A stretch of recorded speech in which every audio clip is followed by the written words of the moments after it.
There's been a lot of crying in this house these last 24 hours. We had a good cry before noon today because we listened to Brandi Carlile. Yeah, she had 2 sold-out shows at Madison Square Garden. We lezzed it up heavy. Jane and I went there and just absolutely sobbed on Valentine's Day. And right the day after we celebrated your birthday with the Julia Awards. Yeah, it was the first annual Julia's. It's an honor just to be nominated for an award category, an award ceremony I created, and my friends were so sweet to participate. Thank you all for coming. Thank you all so much. Did you have a favorite award that I won? Yeah, my favorite Julia Award, and I will mention, of course, You Swept. No, like I was shaking. I was doing the Boy Genius Taylor Swift photo. She won all the awards, and she finally gave her take on clavicular getting mogged. Everybody, like, I just want to say at this moment, I stand with clavicular. Clav, I love you. My favorite Julia Award was Esther Fallick's award to you, which I can't remember the exact language of, but the idea was like the most expected trans girl and the least expected lesbian. Yeah, so the award for most predictable transition, but least predictable being gay, went to Julia Wendt. Yeah.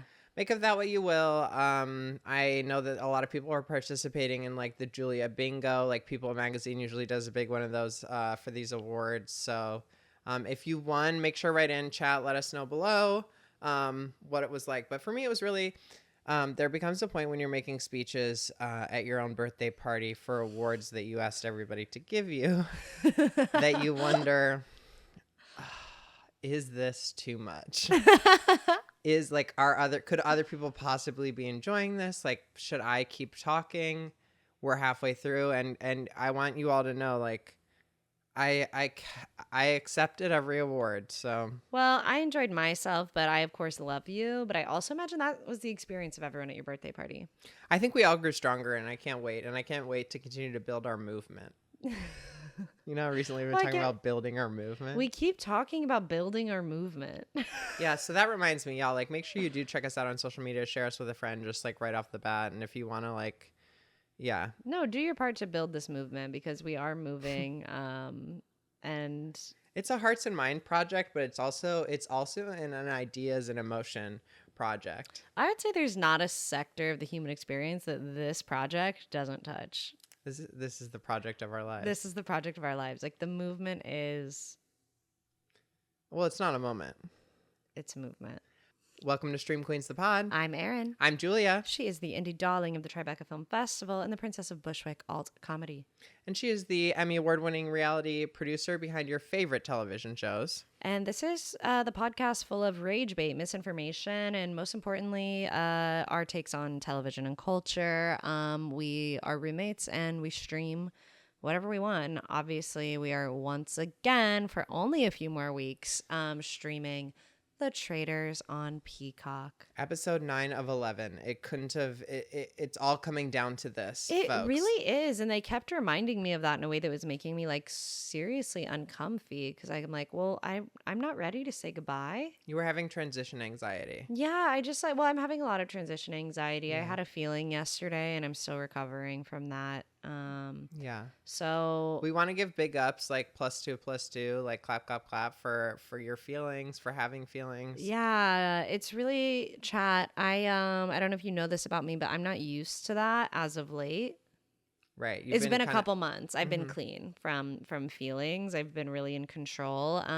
And this week, these past 48 hours, I've really had some feelings, but thank God I have my roommate and best friend who we've been through divorce, infertility, and who I will blindly trust with anything, Julia, by my side to help me celebrate these feelings.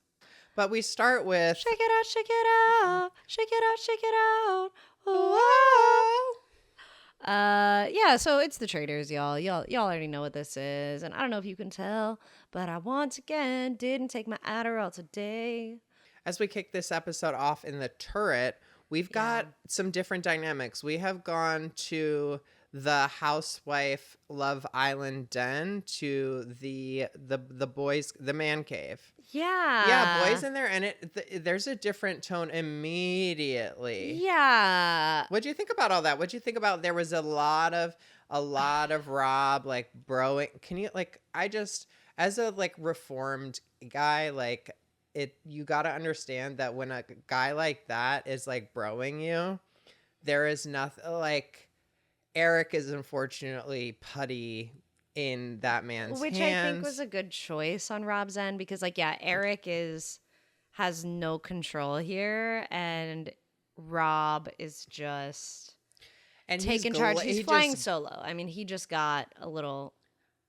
I loved Rob's pep talk though because you start in this is a tense situation. You threaten to kill somebody or make them like be your accomplice. Like, yeah. So that's a tough way to start a relationship, you gotta admit. But I think Rob did a great job. He was like complimentary. He was hype. He's like, we're a team. You're my equal. In no way are they equals in this game. No. In terms certainly of not in the turret. No. And Eric was having whiplash heavy. He was like, I can't believe. And it's like, babe, we got to murder. No, Eric was whispering still. And Rob's like, hey, wait, you'll get used to it. But right now we're on the clock. We got to murder right now, babe. What did he say when Eric was like, I can't believe we have to go kill somebody? We have to murder tonight? That's the job. It's kind of our whole job. Kind of our whole job. I know. I'm like, I don't want to get started. Y'all, chat, I want to admit something. We got matching Rob Roush tattoos. After like this season, getting to know Rob Roush, like we might have gotten matching Rob Roush tattoos. Is this okay? What do you think? We love Traitors so much. We love Rob Roush so much. We got matching tattoos, and ours are a little special because our snakes have two heads to represent us. And Rob, if you're looking to be the third head, we would love you to insert yourself. So isn't that fucking right? Isn't that right? And isn't that fucking right? Ding dong. Top of the morning to you, because here comes everybody. It's breakfast, and Dorinda Medley's dead. And we kind of start off kind of like maybe Eric can pull this off. He could not. He is bricking it from. No, he's so nervous, and I feel for him. It does seem like a tough situation, and I don't know who would have been a better choice for Rob, if anyone, but Eric cannot handle this. When you recruit, right, as a traitor, you are either recruiting a collaborator, a partner, or a patsy, and kind of a fall guy. And to your question of like, who could he have picked? Rob's game seems very much like he's looking out for number one, Rob, who's obviously my number one as well. Dorinda is number one. Dorinda's number one. No, Dorinda on the official podcast literally was like, she's watching back Rob signing or they're doing her own death certificate, and she's like, he said my name. No, like fucking stab me, like literally, hit me, don't like, care. Kill me. He could kill me a bunch of times over, no worries. No, I want to be killed just to be woken back up to be killed again by Rob Roush. Yeah, it was nice to get to rewatch this episode. I'm a lesbian woman, by the way. Like for context. And I'm really into Rob Roush. I don't know what to say to y'all. I think that's a unique. I think that who isn't? I know, but for me, it's in a different way. It's me more than others. Well, not so at breakfast. Not only is Eric flopping, but everybody's suspicious of Johnny Weir. Yeah, Eric's doing the big tuna, the flop, and Magic Ears is bricking it. But Johnny Weir is also kind of in his leotard because is he not used to the heat? Like, I think he just wasn't expecting it, and I can't imagine it's really hard to be falsely accused and to lose trust when you don't really deserve that. When you know you're faithful in your heart, and it's hard to, you don't want to get too defensive, and also Johnny's right. Johnny's like, oh, I was used as a blanket for a traitor, and now it's biting me in the ass because I look suspicious, Yeah, the heat's building on Johnny. It's also on Steven. They're kind of two camps, and we start from the beginning of the episode. It's all going to come down to between Johnny and Steven. And I was, start episode, I'm worried that Johnny Weir is going to get the axe. But you already know who's not going to let that happen. Olympic gold medalist, Tara motherfucking Lipinski. God, I loved that they seeded this friendship early on in the season. They seeded this idea like, we're best friends and we're not going to tell anyone. And I thought the payoff was just huge. This was the Johnny and Tara episode, and I like couldn't be happier. I love them so much. They really remind me of You and Me, as well as other They're a love story. They're real best friends. They're a real love story. Like, it's amazing. It's not only amazing, but I was afraid that this silly little plan of theirs would amount to nothing, and I thought it would be wasted, and I was afraid that we were going to have to watch them be apart the whole season. So for them to, the whole time, I'm like, come on, you two have to do it. Like, come on. Like, it's you two, like, team up, and when she's like, they unfortunately picked the wrong girl's best friend to mess with, like, Yeah. It's on is huge, and it also, like, oh, this episode being the Tara and Johnny episode, we were talking to somebody a presenter at my birthday party awards who was like less compelled by the like game aspect or element of this. I think that we get interested in both. What this episode had beyond was story. It is so cool that we got to see this love story play out for us. Yeah, and it had heart, and I don't think we've seen this before on the Traitors. There's obviously always people who know each other, right? But not like this. I don't think they've ever had like a true best friend, real life duo get to play this game, and it's really cool because it's like, what a dream come true to have your best friend in that castle with you. Like, but honestly, they're up against a lot of obstacles, namely Kristen and Tara have that confrontation after breakfast that was really quite surprising to me. Like, Kristen is on a particular vibe in her hunt against Tara that I question the motivation, or perhaps what wound in Kristen is Tara hitting upon to make her behave in such a way. Yeah, one question for Kristen I might have is, what's coming up for you?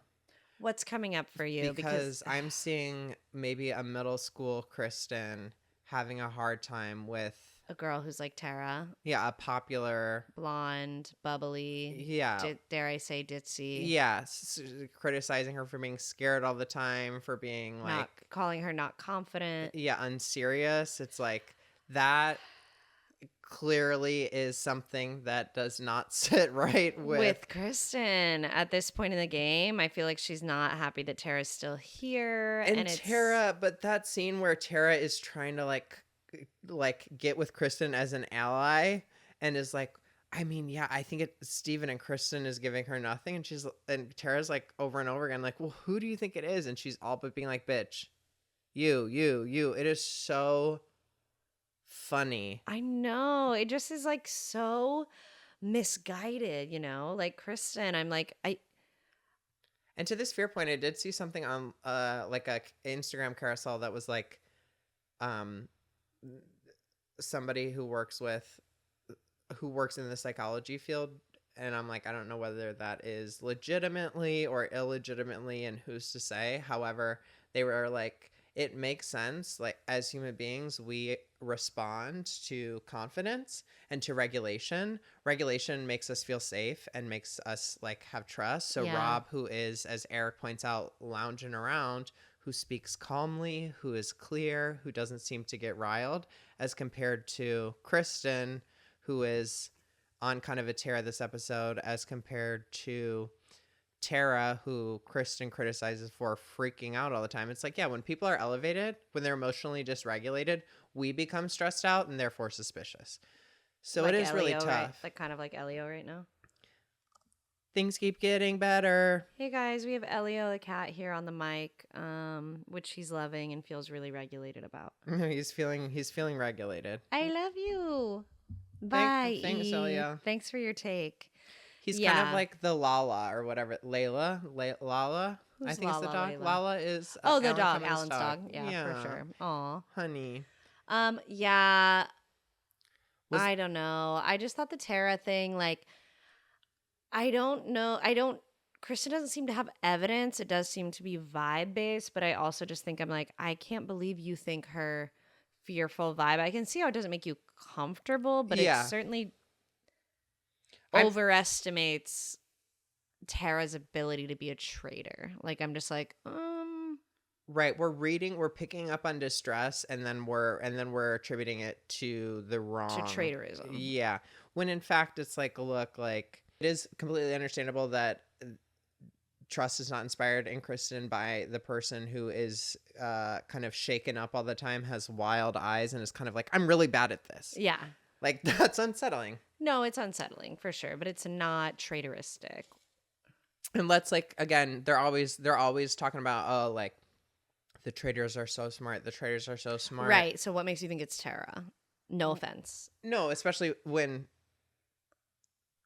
based on attitude, Kristen does not think very highly of Tara at all. I wonder if everybody thinking about how people starting to clock how smart the traitors are, when are any eyes going to be on Kristen? Because everybody seems to agree she's the smartest in the house, like in the castle. Like, I think that's come up in almost everyone's interviews that Kristen is really, really smart.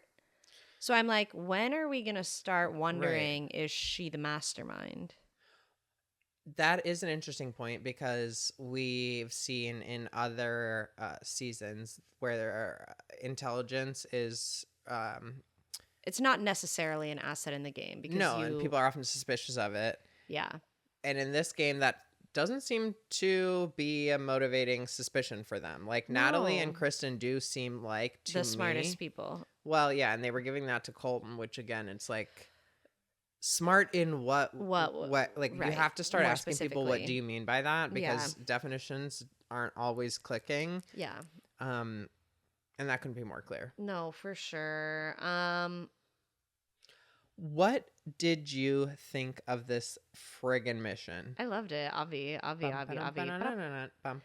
it was cute. It was fun. It wasn't very action packed necessarily.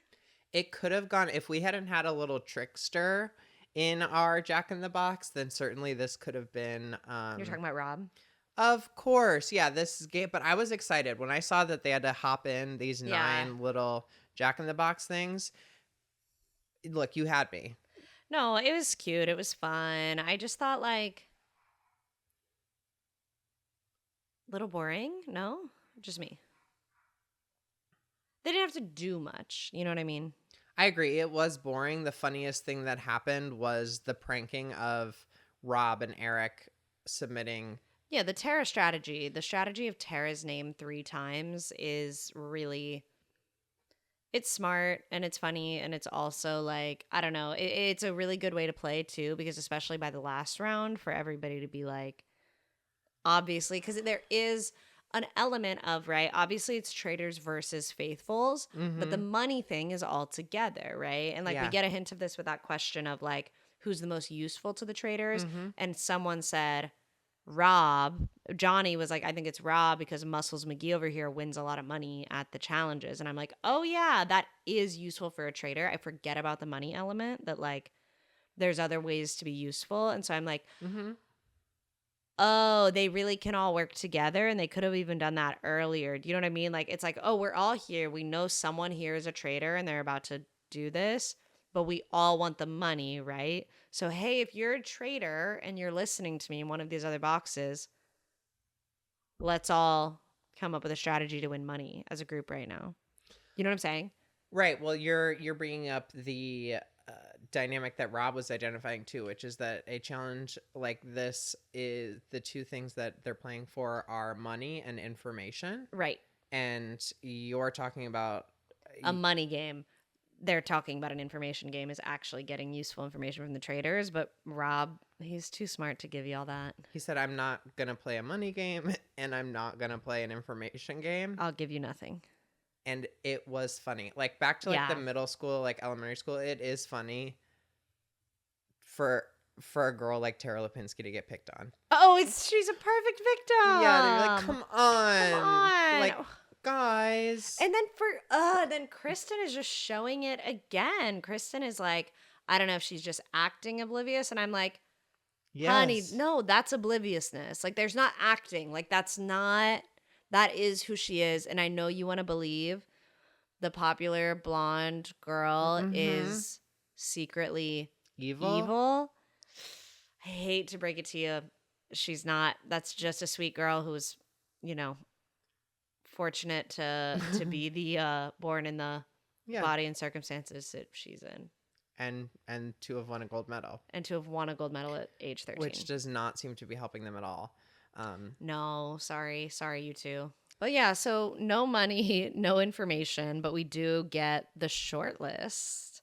So we get a short list of who's going to be up for murder tonight and who is it? It's Johnny, Tara, Kristen, and Natalie. That's right. Yeah. Which I also, boys do not know how to whisper. I was so concerned the whole challenge when Rob and Eric had to whisper and pick like who their short list is or the names. I was like, certainly their cover is going to be blown. Y'all are talking so loud. Yeah. I don't know how that didn't. Well, I was thinking about that too when I was watching the challenge. I was like, oh, like I always think about this, that the challenge producers testing out the challenges before the gamers play. Because I'm like, those had to be like pretty soundproof boxes. Because same with the, Eric sneaking and worried about his feet on the stairs. I don't think any of them could hear anything. Like I think, otherwise, because that ruins it. The producers wouldn't want that to happen either. You know what I mean? Like, yes, they want hints to come out about who the traitors is and for them to try to figure it out, but not something like that. Like that feels like a huge flop if Eric's shoe hitting the staircase is what makes everyone know he's a traitor. Like that sucks. And yet that almost happened with Candace. You know what I mean? Who laughed and then they got somebody else. It's like, I did wonder, and the producer's intention here would be interesting, but I almost thought where it was like Rob is playing this so well, is it kind of like sometimes when the faithful are playing so poorly, kind of intervene. Yeah, right. But try to help him out a little bit. Perhaps I was falling for the manufactured suspicion that they made for us, the viewer, that maybe it wasn't real for them. Yeah. But that shortlist makes complete perfect sense because agreed. I mean, it's Rob, like he could not be playing a more perfect game. It's almost, I just feel like the rest of the season, as we only have 2 episodes left, like what I'm watching for, and I feel like we all are, is can he pull it off? It's his to lose. Like I feel like this is the Traitors Olympics and it's his to lose. Like he's going for gold and I want to see, can he do it? Right. And the biggest no one's going against him. It's actually Rob v. Rob. You know what I mean? Like I'm like, can he stay on his path and can he bring this home? Yeah. Who do you think is his biggest threat? I don't think he has any. There's no competition. I really think the only person who can get predator. And the only person who can get in his own way is himself.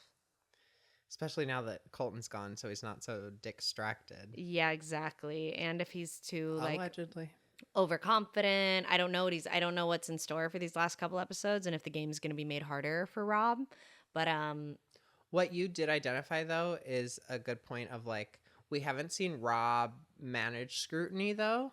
We've never seen Rob have to defend himself, really, except for against Candace, but that was more an attack on Candace than it ever had to be a defense of Rob. So I do wonder what would happen if in any point in episodes 10 or 11, if Rob is ever questioned directly, how he's going to be able to handle that, because he just hasn't even ever been under suspicion. The biggest question mark for me is like, what's Eric gonna do, who has been magic flop the whole episode? Yeah. Well, and that just continues now. And here it goes.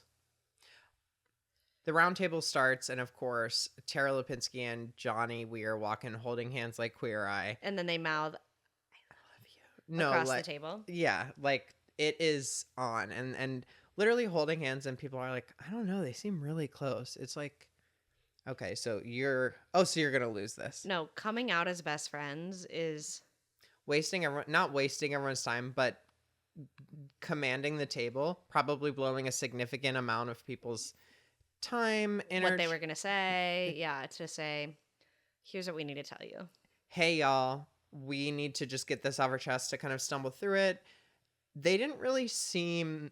What do you think was the outcome of that? I mean, other than clearly I believe that little stunt saved Johnny from banishment. This week. But I guess that is the outcome. But like, to me, I'm like, that gets to be the outcome because it was like, what? Well, you're kind of on Rob's side because Rob was like, that was fucking dumb. Them revealing that they're besties for the resties is going to seriously put suspicion on them because they've just admitted to lying this whole game about their prior relationship. But yeah, what we learned from those two was that they're best friends. But we didn't learn anything about the game. No. We didn't learn anything about them. Yeah. Other people's thoughts didn't change. They just got to be honest. Well, I think they played your game, right?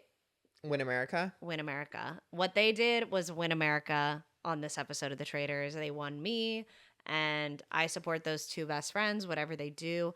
Are they going to win the Traitors? Do I care if they win the Traitors? Not even a little bit. Am I more interested in their Olympic commentary on Peacock? Of course. Worked out. And for those two, like, they won the Traitors because they get to go into the next day together, which is their main concern. Which I like. I'm having fun watching them, although it's not game. And I think that's why this episode overall did just feel a little bit... There's a flatness to this episode just because the stakes didn't feel too high because we weren't really concerned about anybody's murder or banishment. It was really just about, do these two best friends get to keep hanging out?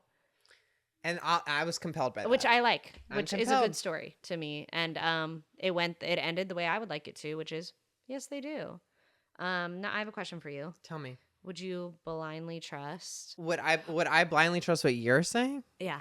On a game, no. Right. But like, because you're a game player and you're smart, they're not. That's not a problem for those two. But do you think, though, there is a truth to? Do you think you'd be able to tell if you and I are on the Traitors? Okay. Let's play it both ways. Yeah, that's great casting. You and I are Johnny Weir and Tara Lipinski. Mm-hmm. I'm a traitor. Are you going to be able to tell when I'm lying to your face? God, well, I guess that. Do you lie to me? So I would be interested if like what chat thinks about the face that you just made, and I'm like, so to me, yes, like yes, that's the danger, and I think you would know if I was a traitor. Like I think I would know if you were a traitor. So that's kind of. I would definitely know if you were a traitor. I don't know if you would know if Advice. I was a traitor. But I've never lied to you before, so we don't know what that's like. That's what I'm saying. I'm like, I don't really have a lot of like a baseline to draw it against. I think I would be able to know, not based on your behavior with me, but on how you were behaving with others. Like, because I just know when you're scheming. So if I saw you working somebody, I'm like, Julia's a fucking traitor. No, but like you're the way a schemer Julia's too. talking to Candace right now. I think But you know what I'd be doing in that game. Like, I'm not leaving Rob Roush alone. Like, I would be I'm like Johnny and Tara trying to stick together. I'm all of a sudden, I'm on Love Island. I'm trying to date whoever I'm trying to date, and I don't give a fuck what happens in the game right. That's anymore. where I'm talking about. I'm like, so if we're in that situation, then I'm like, now it doesn't matter. Like I'd probably like for as long as you're doing your thing, I'd be over here doing my thing. That's the thing. Like, Yeah, we'd like, just we be could doing our coexist. things. Yeah. The thing that could absolutely happen is both of us are faithful, and we ruin each that feels the most likely. The most likely scenario is we're both faithful, but we're both suspicious of each other. And based get on each other, voted banished. We both get banished because we're suspicious of each other for and how reason. Convincing, how much we rile the other person up, like that. I'd watch that. We have to do 30th birthday Castle Scotland Traitors. All right, Done. Book it. All right. Well, bye, Steven. Hey, Steven, I know looks can be deceiving, but I've been listening to the Taylor Swift Red album again. I know that's from Fearless.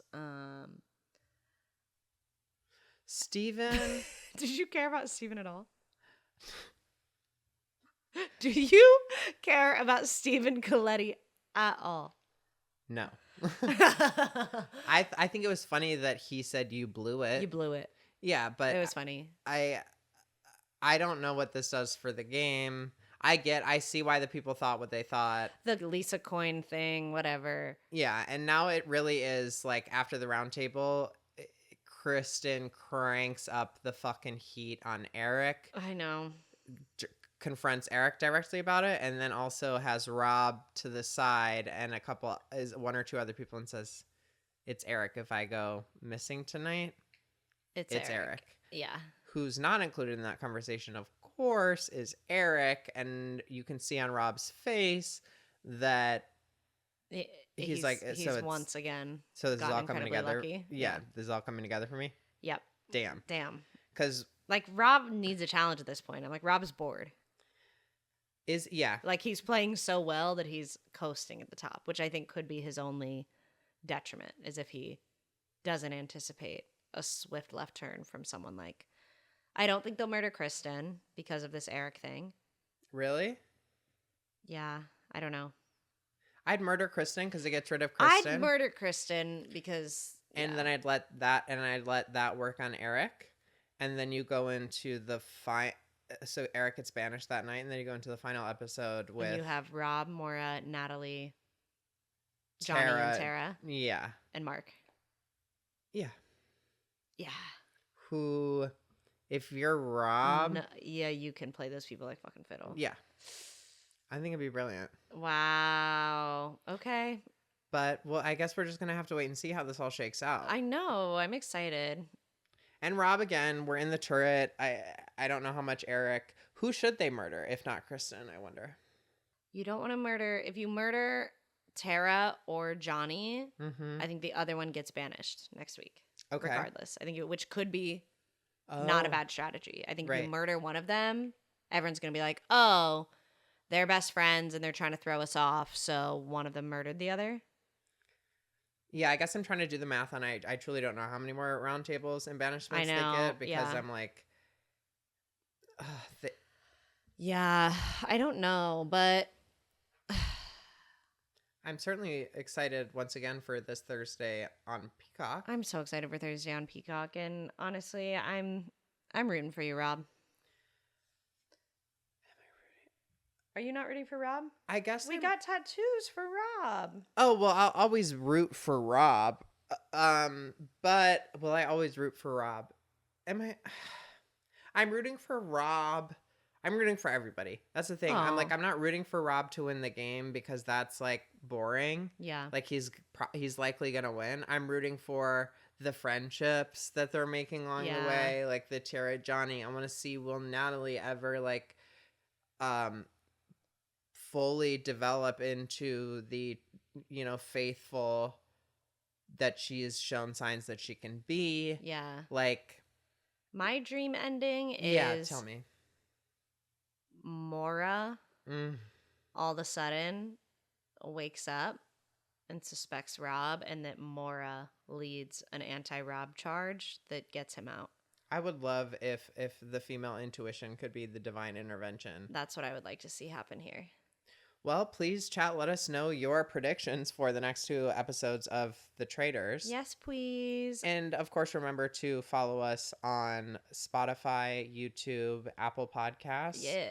Check out our social at Stream Queens the Pod on TikTok and Instagram. We'd love to see you there. And purchase a Tushy at hellotushy.com and get 10% off with code STREAMQueens. I'm Julia Wendt. I'm Erin McKeon. See you next time. Thanks for playing.